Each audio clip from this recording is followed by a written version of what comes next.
Salam- Assalamualaikum warahmatullahi wabarakatuh. Saya Zamzam Imanuddin.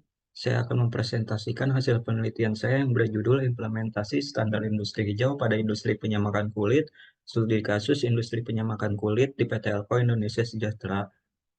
Sebelumnya saya ingin berterima kasih kepada dosen pembimbing saya yaitu Ibu Apiasti dan Ibu Reni yang telah membantu saya dalam menyelesaikan penelitian kali ini. Yang melatar belakangi penelitian kali ini yaitu PT Elko itu merupakan salah satu industri manufaktur yang bergerak di bidang penyamakan kulit yang terletak di Kota Garut, Sukaregang, Jawa Barat.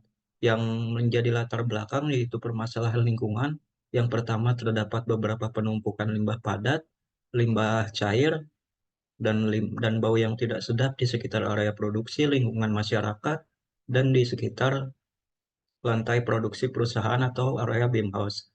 Seperti yang dapat dilihat pada gambar juga, limbah padat berserakan di lantai produksi, ada juga limbah cair, kemudian kulit dari setiap hasil proses itu disimpan di atas ceceran-ceceran limbah, sehingga mengakibatkan terkontaminasinya oleh limbah.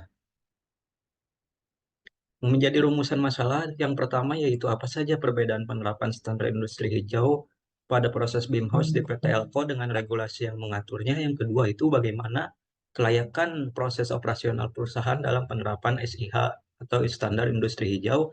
Yang ketiga bagaimana langkah penerapan standar industri hijau pada proses BIM house di industri penyamakan kulit PT Elko Indonesia Sejahtera.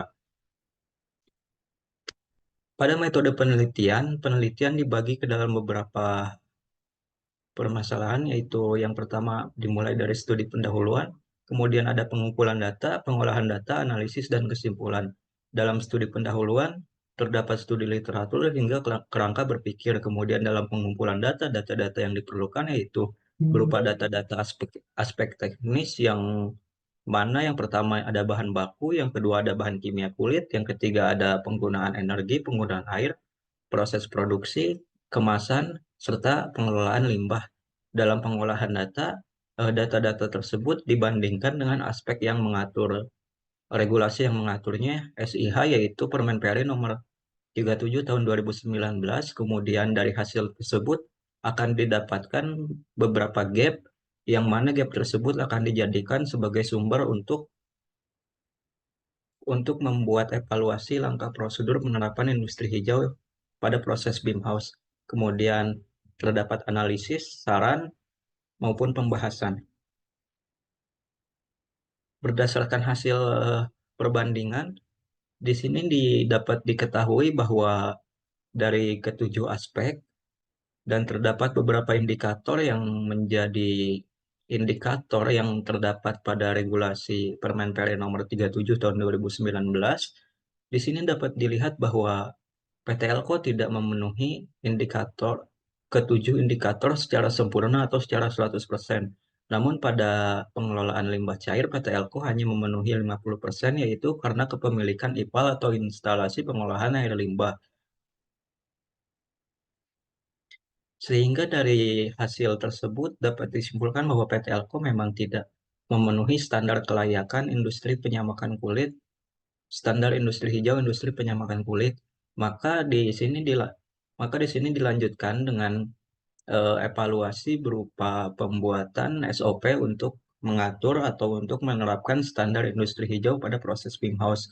Pada SOP di sini saya cantumkan hanya sebagian kecil saja untuk memperjelas sebagai contoh. Pada SOP ini terdapat tujuan, ruang lingkup, definisi, kemudian prosedur pelaksanaan yang mana dari pemakaian APD hingga proses BIM house itu selesai. Maka dari kesimpulan penelitian ini dapat disimpulkan bahwa dari tujuh aspek, yaitu bahan baku, bahan kimia, bahan kemasan, penggunaan energi dan air, kemudian proses BIM house, pengelolaan limbah, PT Elko tidak memenuhi aspek tersebut sebanyak 100% atau tidak dapat terpenuhi sebanyak 100%. Yang kedua, dapat disimpulkan bahwa kelayakan operasional penerapan industri hijau di PT Elko itu belum layak berdasarkan persentase tadi.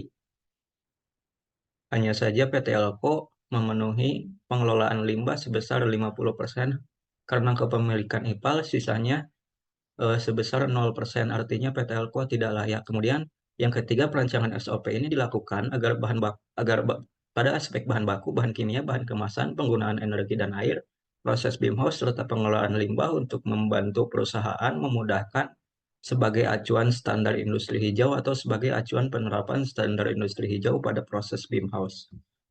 Sekian presentasi yang dapat saya sampaikan, kurang lebihnya mohon maaf. Wassalamualaikum warahmatullahi wabarakatuh.